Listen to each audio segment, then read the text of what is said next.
Hi. Hello, everybody. This is going to be short, but I have a lot to say, so I'm pack it in. Thank you to whoever, I'm forgetting, somebody asked me about favorite films and TV shows, which got me thinking that I have a few I wanted to recommend that I didn't think of on the moment. So settle in, we're gonna have a little chat, and then I will share probably the most influential. I might end up doing a whole video about this one if I don't have time today, but I'll at least mention probably the most influential film, but also character in my life, continues to be so. So last week I mentioned We Are Lady Parts, and I couldn't remember the name of the creator, showrunner. So that is Nida Manzoor. I'm gonna do my best to pronounce everybody's names the way that I'm imagining, but highly recommend. This is on Peacock, and I'm gonna read the log lines of these shows. So this is a comedy show. It says, a look at the highs and lows of the band members that make up a Muslim female punk band, Lady Parts, as seen through the eyes of Amina Hussein, a geeky PhD student who is recruited to be their unlikely lead guitarist, starring Anjana Vasan. And I highly recommend. It's so unique and original and fun. The music is awesome. It's very catchy, and just so outside of my lived experience that it's just so great to get to experience a show that's so united in its tone and its message, and it's very original and creative. So highly recommend that. Also, American Fiction, great film, just won Best Adapted Screenplay. To me, it was Best Picture of the year. It was my favorite movie of this last year. So Cord Jefferson just won for Best Adapted Screenplay, based on the book, a novel called Erasure by Percival Everett. Let me know if you have read it and what you thought of the adaptation, because I can't speak to that aspect of the production, but wow, it's so laugh out loud, scintillatingly funny, honest, just so true, so unique. Score is awesome and also won. But at the same time, a really intimate family portrayal. I'll read the log lines so they can speak for themselves. A novelist who's fed up with the establishment profiting from Black entertainment uses a pen name to write a book that propels him into the heart of the hypocrisy and madness he claims to disdain. Yeah, so this is starring Jeffrey Wright, Sterling K. Brown, Issa Rae. So great. Let me know if you are also a fan, or I love looking at how things are adapted. So if you're somebody who also read the book, I'd love to hear what you think. And this is a while ago, but as I was thinking of something else, I thought of Pen 15, which for me and my husband, Pen 15, this is created by and starring Maya Erskine, I'm not exactly sure, sorry, and Anna Konkle, again, not exactly sure of the pronunciation, but it is painful. It's funny, but it's painfully cathartic in all of the best, most specific ways. So the logline is the comedic story of middle school, seen through the eyes of two 7th grade girls dealing with the awkwardness of being a teenager. And especially since it's set in the 90s and I was in middle school in the 90s, it's just my circumstances weren't always the same. The details weren't always the same in terms of what happened, but the feels were all there. They're just unflinchingly honest. So it was the kind of thing, hey love, lumberjack tea.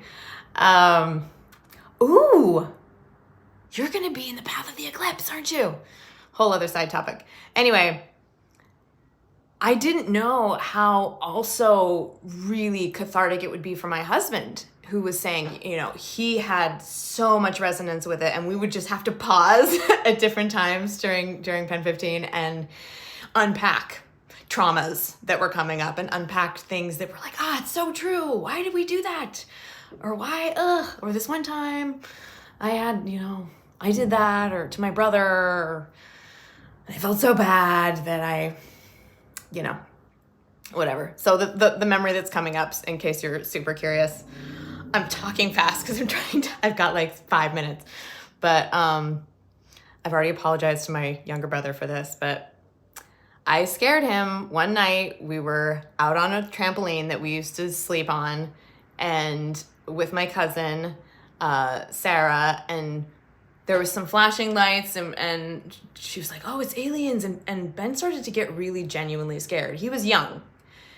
And so I was kind of, because I wanted to be cool, I wanted to be liked, I wanted to be all of the things, and she was so cool and older than me, and I was like, yeah, you know, I was kind of playing along with it. And then a car came in, and these headlights came in, and I'm going to take full responsibility.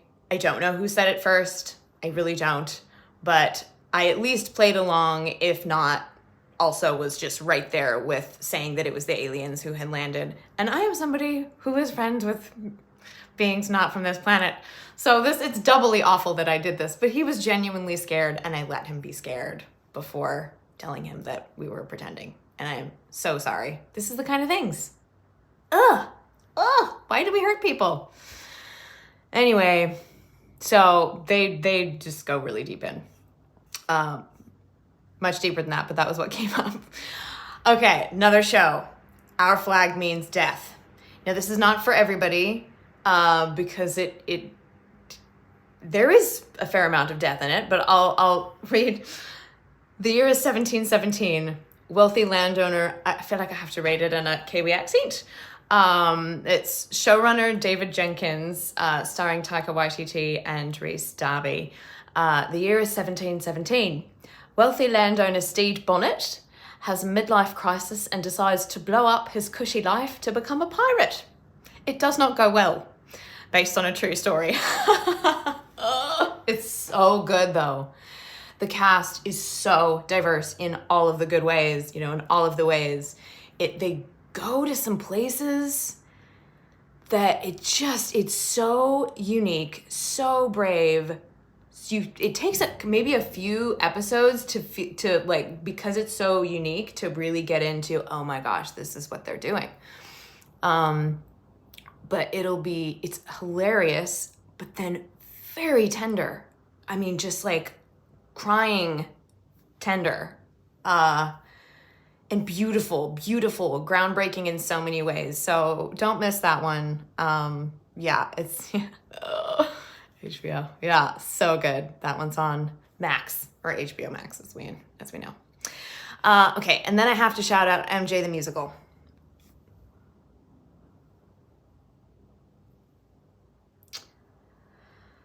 There are no words, and that said, I will try and put some words. So I will read their logline for this. This is not on streaming. It's literally see it. It's on tour. I got to see the tour version. Next time I'm in New York, obviously I will see it. So he is one of the greatest entertainers of all time. Now Michael Jackson's unique and unparalleled artistry has finally arrived on Broadway in a brand new musical, centered around the making of his 1992 Dangerous World Tour and created by Tony Award-winning director-cinematographer Christopher Wheeldon and two-time Pulitzer Prize winner Lynn Nottage. MJ goes beyond the singular moves and singular sound of the star, offering a rare look at the creative mind and collaborative spirit that catapulted Jackson into legendary status. I saw Rowan Banks playing the lead role, and also Jamal Fields Green plays him younger. Or Jamal Fields Green is his sub. Brandon Lee Harris plays him younger. Josiah Benson and Bain Griffith all are Michael in different ages. The way this is put together is masterful. It is masterful. The layers of time and how these different songs unlock memories for him, and the way they weave that together with casting and with the music, it's just masterful. Please see it. We saw it twice by a happy accident. I had bought tickets for me and my husband, and I bought tickets and then I bought better tickets. And I swear, y'all, I bought them for opening day both times. But by some magic, which I do believe in, 2 of the tickets were for the following week or maybe 2 weeks later. And so, because the moment we finished it, we were like, we have to see it again right now. And then I was like, we have tickets. So that was awesome. So the best ones were the second time we watched it, which made it really, really cool. So if anybody else, yeah. Oh, you just saw American Fiction. Yeah, where am I located? I'm located in on Chumash and Tongva territory here, also called Los Angeles. So it's a great place to watch movies in the cinema because you get to have this collective experience with people who know and love film craft. And especially like American Fiction, everybody just stayed and we just talked with each other, you know, because we were having this collective experience through this film. Oh, it's brilliant. Same thing happened on The Book of Clarence. If you haven't seen that, if it is still in theaters wherever you are, totally see it as big and loud as you can because the score is also insane. I'm gonna have to remember James, blanking, Book of Clarence. I brought my computer this time because I didn't want, James Samuel. So writer, director, composer, producer, amazing. It's so rich, so realized. I was so grateful. And I just said so 150 times, but deeply grateful that they had the funding to make this big, beautiful picture that's so unique and specific in tone, with all the majesty that it needs. Because, oh, so good. I know I've been doing this a lot. Strange. Okay. And then I have to speak to, I might end up doing a whole other video on this, but drum roll, this movie has influenced me. It's probably the first movie I remember watching a bazillion times growing up. I've spoken about it many, many times. Mary Poppins, Dame Julie Andrews. And I've spoken mostly about the influence on my brain of this film in terms of accents and dividing accents into different people. But the character herself of Mary Poppins, I still can't think of another example who was a woman who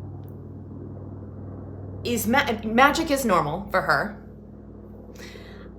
She just knows when it's her time to come into a situation, and she trusts it. She doesn't have a jet. She doesn't have a magic wand. She just has a normal umbrella. Who talks? Fair enough. But she trusts that the universe, that the wind, that all of the elements are bringing her exactly where she needs to go. It's not a competition in her eyes because she just knows that this is her job. She walks in. She says exactly, she's not asking. She's not begging. You know, she's not trying to prove herself. She knows her worth. She walks in and says what her needs are and what her days off will be, and is very clear and unapologetic about all of that. And then, has high standards that she holds for herself, but is also compassionate and understanding. When the tape measures her and she reads, practically perfect in every way, she doesn't doubt that. She doesn't apologize. She doesn't feel like she has to live up to that. You know, all of these things that as a kid used to just blow my mind because I didn't see any other examples of this. Because the powerful female characters in films that I'd seen, even back when women were running Hollywood, in the early pioneer days of the industry, if they were powerful, they had to either be bitchy or use their sex as a manipulative tool. Not that there's anything wrong with that. But Mary didn't have to use any form of manipulation. She knew that. She's gorgeous. She likes dressing up. But she doesn't need to use that to get what she wants. Or what she's due, or anything. She enjoys Bert's company. She doesn't need him, but they have a great time. She doesn't need to be needed by him. She says, yeah, go ahead and do it. And then when he can't, he does what he can. And then when he's like, can you just do the thing? She says, yes. And she does the magic. And then the part that baffled me, and I know people are saying some awesome, awesome things I want to read, but the part that baffled me as a kid, and I would just stay up late at night and I would ask my mom, why does she leave in the end? The kids love her. She's got a great place. She's got Bert. It's still the only movie I can think of. I mean, maybe there are others. Please tell me if there are others. But it was certainly the first and foundational film where she did what she needed to do. Everybody was happy. And then quietly, on her own, she knew it was time to go elsewhere and to await the next moment, to go back up on her cloud for a minute and listen for what's next. And she just left. And she had some feelings about that. You could see that. But she knew it's okay to have some feelings about that. She knew her part was done, and then it was time for her to go. And so much of that is me, is how I show up to things. If you've been watching me for years, I'm not always here. I get ideas about things that I need to show up and do, and I will commit to doing those things. And then I know that moment is over. I certainly can't keep doing the same thing. I have to be doing something different. Hearts. And I'm gone, and I'm off doing something else, and I trust that y'all are fine. And I don't want to I'm not here to create dependency. I'm here to bring some love and magic into your life, to share honestly about, my life and what helps me and what I struggle with and what, is inspiring to me. And then trust that each of you is amazing and sovereign and taking what you want to take and leaving whatever you don't and going off into the world and being your incredible self. And I used to do that, but also guilt myself for it. And be like, oh, well, I should, some pressure and like, I know that I really don't feel like I should be making videos, but gosh, it's been a few years. Shouldn't I? Because someone might come up to me and say something was really meaningful. But then I was like, no, when I know it is time, nothing else matters. I mean, everything matters. But when I know it's time, it's obvious and I do the thing. And that's how I run every day. I pay attention to what is now and I do that thing. And I move on. And now I'm able to move on with a lot less resistance. And thank you, Mary Poppins, for being that example. Thank you, P.L. Travers, for writing her. And I looked up Bill Walsh and Don DeGrady, or DeGrady, depending on where he lives, for adapting that. Anyway, there is so much. Oh, yeah, feminist pioneer, for real. She just laughed. Yeah. Oh, spoonful of sugar, baby. Yep. Mm-hmm. Yeah. American Fiction. Yes, the biopic. I can't wait either. Oh! Yeah. Okay. Mwah. Love y'all. Gotta depart. But I've already recorded something for next week. I'll be away filming, so but I will also be here with you for that. It's out there. And right in here. I love you. Mwah. Blessings. Bye for now.